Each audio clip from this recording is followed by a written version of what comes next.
হে বন্ধুরা, কেমন আছেন সবাই? আজকে যত টেক নিউজই থাক, সব থেকে আগে বলতে হবে পোকোর কথা। পোকো আজকে একটা চরম সাহসিকতার নিদর্শন দেখিয়ে দিয়েছে। কোনো স্মার্টফোন কোম্পানি এতদিন পর্যন্ত এই সাহসিকতা কিন্তু দেখাতে পারেনি, আর এটা নিয়ে টুইটারে একটা চরম শোরগোল পড়ে গেছে।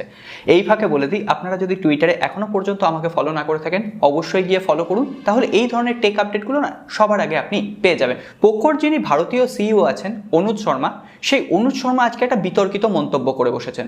আপনারা সকলেই জানেন পোকো X2 ফোনটাতে একটা ক্যামেরাগত সমস্যা দেখা দিয়েছে, এবং সেই ক্যামেরাগত সমস্যা বলা হচ্ছে নাকি একটা রিসেন্ট আপডেট এসেছিল, সেই আপডেটের পর থেকে পোকো X2 এই ফোনটার ক্যামেরা বন্ধ হয়ে গেছে, এবং সেটা এমনভাবেই বন্ধ হয়ে গেছে সেই ফোনটার মাদারবোর্ড চেঞ্জ না করলে ওই ফোনটার ক্যামেরা আর ঠিক হবে না।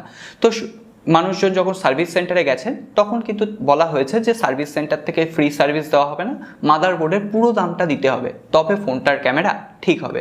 অবশেষে এই ব্যাপারটা নিয়ে মুখ খুলেছেন পোকোর সিইও অনুজ শর্মা। তাকে টুইটারে একজন প্রশ্ন করেছিল যে পোকো X2 ক্যামেরা প্রবলেমটা কি ঠিক হয়েছে। তিনি তার উত্তরে বলেন যে আপনি কি জানেন ওয়েব ডেভেলপমেন্ট টিম এছাড়াও প্রোডাক্ট ডেভেলপমেন্ট টিম যারা আছে এই দুটো সম্পূর্ণ আলাদা, আর আপনার কাছে যে ইনফোটা আছে সেটা কি ইউটিউবারদের থেকে সংগ্রহ করা। অর্থাৎ তিনি কিন্তু ঘুরিয়ে ফিরিয়ে দেখিয়ে দিয়েছেন তিনি ইউটিউবারদের ওপর যথেষ্ট ক্ষিপ্ত, এবং ইউটিউবাররা যে এই সমস্ত সত্যি কথা সবার সামনে তুলে ধরেন তিনি সেটা চান না, একটা বিরক্তি প্রকাশ করেছেন। আর এটা নিয়েই টুইটারে ঝড় উঠে গেছে। প্রত্যেকটা বড় বড় ইন্ডিয়ান টেক ইউটিউবার, বাংলাদেশের টেক ইউটিউবার যারা টুইটারে আছেন তারা কিন্তু এই ব্যাপারটাকে রিটুইট করে অনুজ শর্মাকে ওয়ার্নিং দিয়েছেন। এমনকি তারা অনেকেই হুমকি দিয়েছেন যে পোকোর কোনো ফোনও তারা আনবক্সিং করবে না। তো দেখা যাক পরবর্তীতে কি হয়, তারা আদৌ আনবক্সিং করেন না করবেন না সেটা তো তাদের ব্যাপার। তবে এই ব্যাপারটা আপনারা একজন সাধারণ কাস্টমার হিসেবে কি চোখে দেখছেন অবশ্যই ফিডব্যাকটা কমেন্ট বক্সে লিখে জানাবেন। এছাড়াও অনেক আকর্ষণীয় টেক নিউজ আছে। তাহলে চলুন আর দেরি না করে আজকের পর্ব শুরু করি। ভিডিওটা যদি ভালো লেগে থাকে অবশ্যই লাইক করবেন, কমেন্ট করবেন, বন্ধুদের সাথে শেয়ার করবেন, আর নতুন বন্ধু হলে সাবস্ক্রাইব করে বেল আইকনটা অবশ্যই প্রেস করে রাখবেন, ভবিষ্যতের একটা ভিডিও যাতে আর মিস না হয়ে যায়।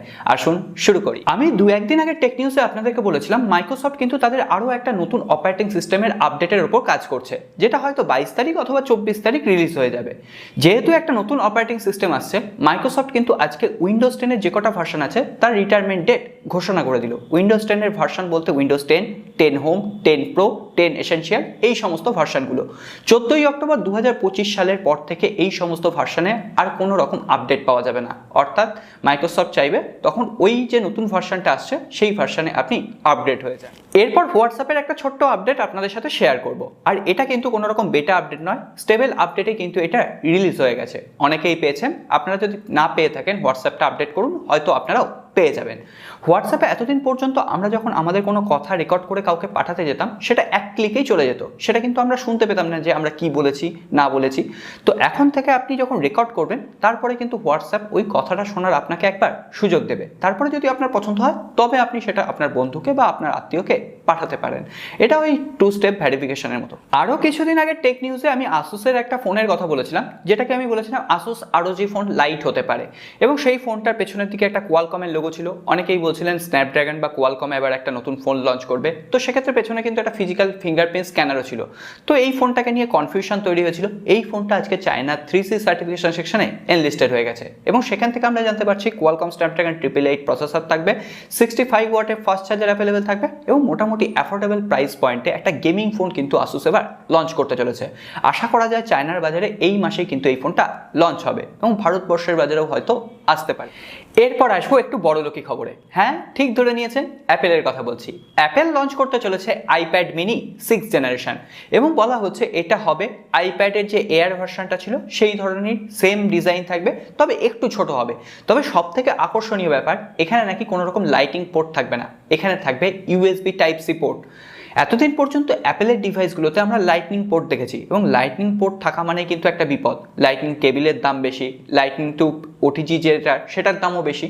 কিন্তু অ্যাপেলের যদি USB Type-C-তে ফিরে আসে তাহলে কিন্তু এই সমস্ত যে কেবেলগুলো সেগুলো আমাদের কাছে খুবই সহজলভ্য, প্রত্যেকটা দোকানেই প্রায় পাওয়া যায়। তো আমি চাইবো USB Type-C-তে যদি অ্যাপেল ফিরে আসে অবশ্যই একটা কিন্তু বড় পদক্ষেপ। দেখা যাক কি হয়। ইনফিনিক্স কিন্তু সত্যিই নিজেদেরকে আলাদা পর্যায়ে নিয়ে গেছে। আগের দিনও বলেছিলাম, আজকেও বলছি। ইনফিনিক্স এতদিন স্মার্টফোন লঞ্চ করতো বাজেট ক্যাটাগরি, এখন খবর আসছে ইনফিনিক্স কিন্তু ফ্ল্যাগশিপ মার্কেট ধরতে চলেছে। এরপরও খবর আসছে ইনফিনিক্স একটা ল্যাপটপ লঞ্চ করবে। ইন্দোনেশিয়ার বাজারে অলরেডি কিন্তু এর টিজার পেজ চলে এসছে।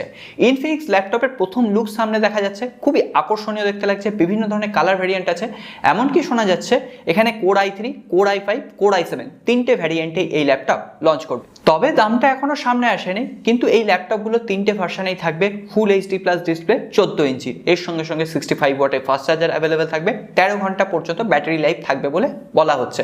দেখা যাক, ল্যাপটপ লঞ্চ করুক, ইন্ডিয়ার বাজারেও আসবে, বাংলাদেশেও পৌঁছে যাবে। অর্থাৎ অ্যাফোর্ডেবল প্রাইস পয়েন্টে যদি প্রত্যেকটা স্মার্টফোন কোম্পানি এখন ল্যাপটপ লঞ্চ করতে আরম্ভ করে, তাহলে ল্যাপটপের দাম কমবে বলে মনে করা হয়। এরপর আমরা সরাসরি চলে আসবো স্যামসাং এর খবরে। স্যামসাং এর দুটো পুরনো ফোন, স্যামসাং গ্যালাক্সি A30s এবং স্যামসাং গ্যালাক্সি A20, দুটো ফোনেই কিন্তু স্যামসাং অ্যান্ড্রয়েড 11 সঙ্গে সঙ্গে স্যামসাং এর One UI 3.0 update roll out করা শুরু করে দিয়েছে। এবং এর সঙ্গে সঙ্গে স্যামসাং এর যত পুরনো ডিভাইস ছিল প্রত্যেকটাতেই কিন্তু আপডেট চলে আসার কথা। আপনারা পেয়েছেন আপডেট? অবশ্যই জানাবে। এছাড়াও স্যামসাং কিন্তু তাদের একটা মিড বাজেট ফোনকে নিয়ে জোর কদমে চর্চা করছে, স্যামসাং গ্যালাক্সি M32। আপনারা জানেন বিগত বছরে স্যামসাং গ্যালাক্সি M31 কিভাবে হাইপ তৈরি করেছিল, এবারও কিন্তু তার অন্যথা হবে না। স্পেসিফিকেশন মোটামুটি আপনারা সকলেই জানেন, তবে আজকে লেটেস্ট রিপোর্ট বলছে এই ফোনটাতে ফুল এইচডি প্লাস অ্যামোলেড ডিসপ্লে থাকবে, 90 হার্টজের রিফ্রেশ রেট থাকবে। এবং এই ফোনটা বলা হচ্ছে ভারতীয় কারেন্সিতে 15 থেকে 17 হাজার টাকা প্রাইস পয়েন্টে আসবে। 15 থেকে 17 হাজারে অ্যামোলেড ডিসপ্লে, 90 হার্টজের রিফ্রেশ রেট, স্যামসাং এর One UI অপটিমাইজেশন, অবশ্যই এই ফোনটা কিন্তু জমে যাবে বলে মনে হচ্ছে। এছাড়াও থাকবে 6000 মিলিঅ্যাম্পিয়ারের ব্যাটারি। এখন দেখা যাক স্যামসাং যদি দাক্ষিণ্য করে 25 ওয়াটের ফাস্ট চার্জারটা গুঁজে দিতে পারে, তাহলে মিড রেঞ্জে এই ফোনটাও সেরা হতে পারে। স্যামসাং এর পরবর্তী জেনারেশনের ফোল্ডিং ফোনকে নিয়ে স্যামসাং কিন্তু জোর কদমে পরীক্ষা নিরীক্ষা করছে। এবং স্যামসাং এর যে ফোল্ডিং ফোন দুটো আসবে সেটাকে নিয়ে অনেকেই ওয়েট করে আছেন। হ্যাঁ, আমরা অ্যাফোর্ড করতে পারবো না ঠিকই, কিন্তু যাই হোক, অনেকেই ধৈর্য ধরে ওয়েট করে থাকেন। তো এই স্যামসাং এর ফোল্ডিং ফোনের লঞ্চ ডেট আজকে সামনে চলে এসেছে। রিসেন্টলি বলছে জুলাই অথবা আগস্ট মাসে লঞ্চ করবে। এবং আমাদের কাছে একদম স্পেসিফিক লিক আছে 27শে আগস্ট এই স্যামসাং এর লঞ্চ ইভেন্ট থেকে এই দুটো ফোন, অর্থাৎ স্যামসাং এর যে ফোল্ডিং ফোন দুটো লঞ্চ হবে। এরপর আমরা আসবো রিয়েলমির খবরে। রিয়েলমি দাবি করছে তারা সব থেকে সুন্দর এবং সব থেকে স্লিম একটা স্মার্টফোন লঞ্চ করবে। এইটুকু বলেই তারা চুপ করে গেছে। বাদ বাকি খবর যখন আসবে তখন আমি আপনাদের সাথে শেয়ার করব।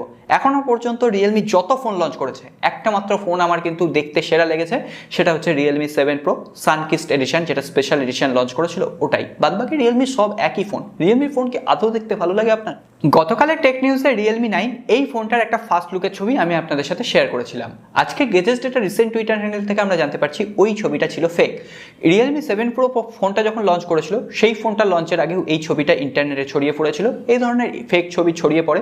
যাই হোক, রিয়েলমিকে ধন্যবাদ, এটা রিয়েলমি 9 নয়, কারণ এই ফোনটাকে একেবারেই দেখতে ভালো লাগছিল না। সুতরাং রিয়েলমি 9 কেমন দেখতে হয় তার জন্য ওয়েট করছি। রিয়েলমি X9 Pro, গতকাল এই ফোনটার ফার্স্ট লুক সামনে এসেছিল, আজকে এই ফোনটার একদম স্পেসিফিকেশন সামনে চলে এসেছে। 6.55 inch full HD plus full view super AMOLED display থাকছে, স্যামসাং এর ডিসপ্লে, কার্ভ ডিসপ্লে থাকবে। এছাড়াও কোয়ালকম স্ন্যাপড্রাগন 870 প্রসেসর থাকবে। শোনা যাচ্ছে 50 megapixel plus 16 megapixel plus 2 megapixel, অর্থাৎ ট্রিপল রিয়ার ক্যামেরা থাকছে, 32 মেগাপিক্সেলের সেলফি ক্যামেরা, 4500 mAh এর ব্যাটারি এবং ইন ডিসপ্লে ফিঙ্গারপ্রিন্ট স্ক্যানার, 65 ওয়াটের ফাস্ট চার্জার অ্যাভেলেবেল থাকবে। এই যে স্যামসাং নতুন একটা 50 মেগাপিক্সেলের সেন্সার লঞ্চ করলো, আমার মনে হচ্ছে এই সেন্সারটাই এই ফোনটাতে গুঁজে দেওয়া হবে। চায়নার বাজারে খুব তাড়াতাড়ি লঞ্চ করছে, এই মাসে লঞ্চ না করলেও সামনের মাসের ফার্স্ট উইকে লঞ্চ করে যাবে। শাওমির একটা ছোট্ট খবর দিয়ে আজকে টেক নিউজ শেষ করব। আগামী বছর শাওমি ইউএসবি পোর্টবিহীন একটা ফোন লঞ্চ করবে। শুধুমাত্র ইউএসবি পোর্টবিহীন নয়, কোনো রকম সেখানে হোল থাকবে না, স্পিকারের জন্য হোল থাকবে না, বাটনের জন্য হোল থাকবে না। এবং এটা বলা হচ্ছে MI Mix 4 যে ফোনটার ভ্যারিয়েন্ট আসে, সেই ফোনটার ভ্যারিয়েন্টে কোনো একটা ফোন লঞ্চ করবে। তো দেখা যাক, শাওমির নতুন ইনোভেশন কিন্তু আমরা দেখতে পাচ্ছি, হয়তো ভবিষ্যতেও দেখতে পাবো, তবে সেটা এবছর না, 2022 সালে কিন্তু এই ধরনের ফোন আসবে। এবং সেখানেই হয়তো ইউজ করা হবে 200 ওয়াটের চার্জার, কিন্তু সেটা ওয়্যারলেস চার্জার।